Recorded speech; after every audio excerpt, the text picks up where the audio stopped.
Hi viewers, welcome to Shri Akshaya's kitchen. இன்றைக்கி நம்ம கிச்சனில் ஒரு ஸ்வீட் ரெசிபி தான் பார்க்க போகிறோம். சிம்பிளாகவும் இருக்கணும், அதே சமயம் சீக்கிரமாகவும் செய்யணும். நல்ல மணக்க மணக்க நெய் வாசனையோட முந்திரி திராட்சையெல்லாம் சேர்த்து நல்ல சாஃப்டான ரவா லட்டு எப்படி செய்யலான்னு பார்க்கலாமா? அதுக்கு ஒரு பேனில் 1 டேபிள் ஸ்பூன் கீ ஆட் பண்ணிக்கலாம். கீ சேர்த்து நல்லா மெல்ட் ஆனதுக்கப்புறம் இதில் 1 கையளவு முந்திரி சேர்த்துக்கலாம். முந்திரி சேர்த்து நல்லா ஃப்ரை ஆனதுக்கப்புறம் இல்லை 1 கையளவு காஞ்ச திராட்சை சேர்த்துக்கலாம். திராட்சை நல்லா உப்பி வரணும், அந்த அளவுக்கு நல்லா வறுத்து விட்டுக்கலாம். இப்போ முந்திரி திராட்சை ரெண்டுமே நல்லா வறுபட்டதுக்கப்புறம் இதை நம்ம வேறு ஒரு பிளேட்டுக்கு மாற்றி எடுத்துக்கலாம். இப்போ அதே நெய்யில் நம்ம ரவையுமே வறுத்து எடுத்துக்கலாம். இப்போ இதுக்கு வந்து நான் 2 கப் ரவை எடுத்திருக்கேன். ஸோ 2 கப் ரவையில் ஆட் பண்ணிவிட்டு நல்லா வறுத்து விட்டுக்கலாம். இப்போ இதுக்கு வந்து நெய் காணாது. ஸோ நம்ம இப்போ எக்ஸ்ட்ரா ஒரு டேபிள் ஸ்பூன் நெய் சேர்த்துக்கலாம். நெய் சேர்த்துட்டு இந்த ரவையை நல்லா வறுத்து எடுத்துக்கலாம். அதாவது மீடியம் ஃப்ளேமில் வச்சு வறுத்து விட்டுக்கோங்க, இல்லாட்டி இது வந்து சீக்கிரமே கரைஞ்சி போயிடும். ஸோ இப்போ நம்ம கீ ஆட் பண்ணிவிட்டு இந்த கீ எல்லாமே மெல்ட் ஆகி இந்த ரவையும் நல்லா வறுபட்டு வரணும். அந்த அளவுக்கு நல்லா பொறுமையாக வறுத்து எடுத்துக்கலாம். இப்போ நல்லா வறுபட்டதுக்கப்புறம் இதில் நம்ம 1 கப் துருவின தேங்காய் ஆட் பண்ணிக்கலாம்.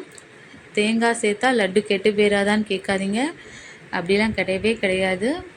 ஒரு தடவை தேங்காய் சேர்த்து செஞ்சு பாருங்கள், அவ்வளோ டேஸ்ட்டாக இருக்கும்.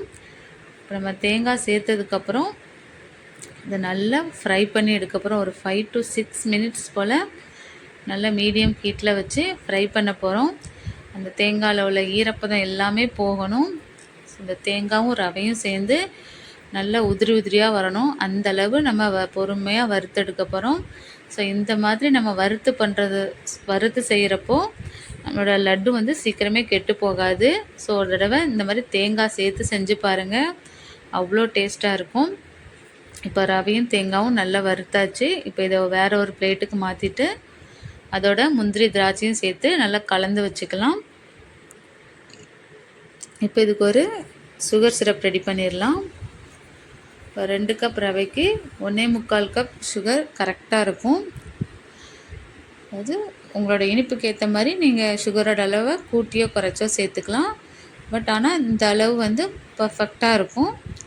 இப்போ சேர்த்ததுக்கப்புறம் இதில் ஒரு 1/4 கப் தண்ணி சேர்த்துக்கலாம்.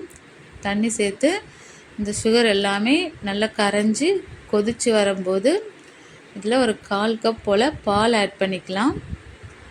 இதில் வந்து பால் எதுக்கு சேர்க்குறோன்னா, அதில் சுகரில் வந்து அழுக்கெலாம் இருக்கும். ஸோ அந்த அழுக்கை எடுக்கிறதுக்காக மட்டும்தான் நம்ம பால் ஆட் பண்ணுறோம்.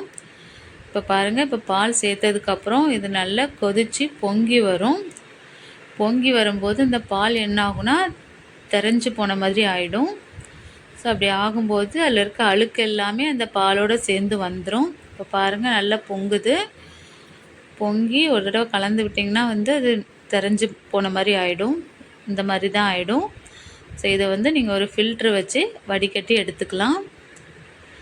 பாருங்கள், இதை வந்து இப்போ வடிகட்டி எடுத்தோன்னா நம்மளுடைய சுகர் சிரப் நல்லா கிளியர் ஆகிடும். இப்போ இதில் வந்து அழுக்கு இருக்காது. இந்த மாதிரி எடுத்ததுக்கப்புறம் இதை நம்ம வந்து ஒரு கம்பி பதம் வரணும், அந்தளவுக்கு நம்ம இதை கொதிக்க வச்சு எடுத்துக்கலாம். இந்த பாருங்கள், இந்த மாதிரி அதாவது கையில் இப்படி தொட்டு பார்த்தோன்னா அதாவது ஒரு நூல் மாதிரி வரும். இதுதான் ஒரு கம்பி பதம். அந்த ஸ்டேஜ் வந்ததுக்கப்புறம் அடுப்பை நல்லா லோ ஃப்ளேமில் வச்சுட்டு வறுத்து வச்சுருந்த ரவை முந்திரி எல்லாத்தையுமே சேர்த்துட்டு நல்லா கலந்து விட்டுக்கலாம். இப்போ ஆல்ரெடி ரவை நல்லா வறுத்து எடுத்துருக்கோம். ஸோ இந்த சுகர் சிரப்பில் சேர்த்து கிளறும்போது இன்னும் நல்லாவே வெந்துடும். பாருங்கள், நம்ம இப்படி கிளறவே அது வந்து கொஞ்சம் கெட்டியாக மாறும். ஸோ இப்போது நல்லா கெட்டியாக மாறுது பார்த்திங்களா? இந்த ஸ்டேஜில் நம்ம 1 ஸ்பூன் ஏலக்காய் தூள் சேர்த்துக்கலாம். சேர்த்துட்டு மறுபடியும் நல்லா கலந்து விட்டுக்கலாம். அதாவது எல்லாமே சேர்ந்து ஒன்று போல் திரண்டு வரும். இந்த ஸ்டேஜில் நம்ம அடுப்பை ஆஃப் பண்ணிடலாம். ஆஃப் பண்ணிவிட்டு இதை வேறு ஒரு பிளேட்டுக்கு மாற்றி நல்லா ஸ்ப்ரெட் பண்ணி வச்சுக்கலாம்.